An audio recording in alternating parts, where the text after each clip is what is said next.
So hello guys, welcome back to my channel. And to this video, gagawa tayo ng salad. Siyempre kailangan natin dito ng egg. Ayan, binoil ko na and kinat ko na rin siya. Kailangan din natin siya ng cucumber or pipino. Mayroon din tayong lettuce. Siyempre hiniwa-hiwa ko na yan. Mayroon din tayong kamatis at saka sibuyas. Siyempre mayroon din akong karagdagan Sichuan o preserved vegetable. So ayan guys, let's do it na. So, ayan, paghahalu-haluin lang natin lahat dito. Ayan, lagay na natin yung ating cucumber. Yung egg. Siyempre, lagay ko na rin yung ating onion na hiniwa ko ng ganito, pahalang para mas maganda tignan. Siyempre, ang ating kamatis.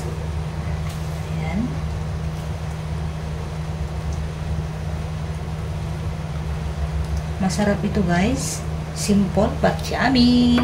Siyempre, lalagay ko na rin yung aking hiniwang lettuce. Depende na sa inyo guys kung gaano kalaki ang hiwa ang gusto nyo. Ayan.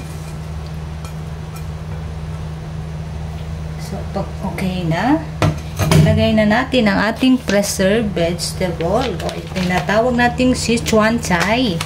Ayan o, shredded na siya. Ayan, optional lamang ito guys. Pero kung meron kayo, much better. Dahil masarap talaga ito. Ayan. Dahil na-preserve na. Kumbaga, may timpla na yan. Ayan, lagay lang natin. Huwag natin dadamihan kasi maalat na ito. Ayan. So, ayan guys. Ito lang ang aking gagamitin. Ayan. Garlic herbs with black pepper and sea salt. Ayan. Dahil maalat na itong ating Sichuan Chai or preserved vegetables, huwag na natin damihan. Ayan o. Ayan, konti lang muna. Ang sarap ito guys. Mixed herbs na siya. Ayan, konti muna. And then kung kulang, nakukulangan kayo, pwede na kayo magdagdag mamaya. And then syempre, meron din akong ilalagay na sesame oil.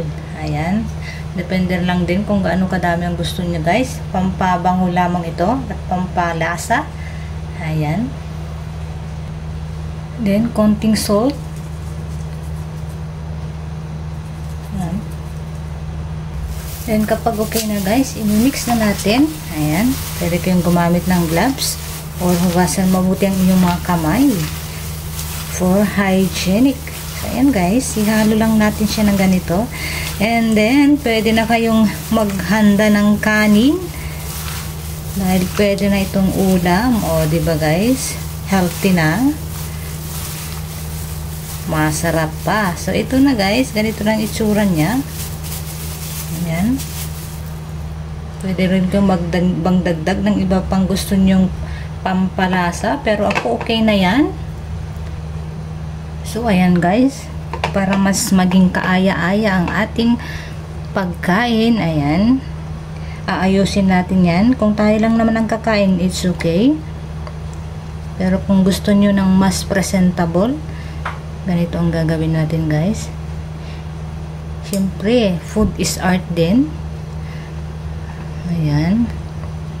Mas masarap kumain kung presentable ang ating pagkain. Ayan o.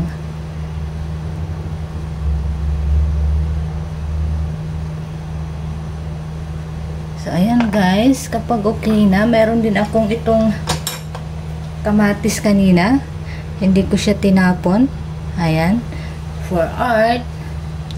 Ayan. Itong ginagawa nila sa mga restaurant para magmukhang maganda ang kanilang mga putahe. Pero syempre, pwede rin natin gawin dito sa ating bahay. Ayan o.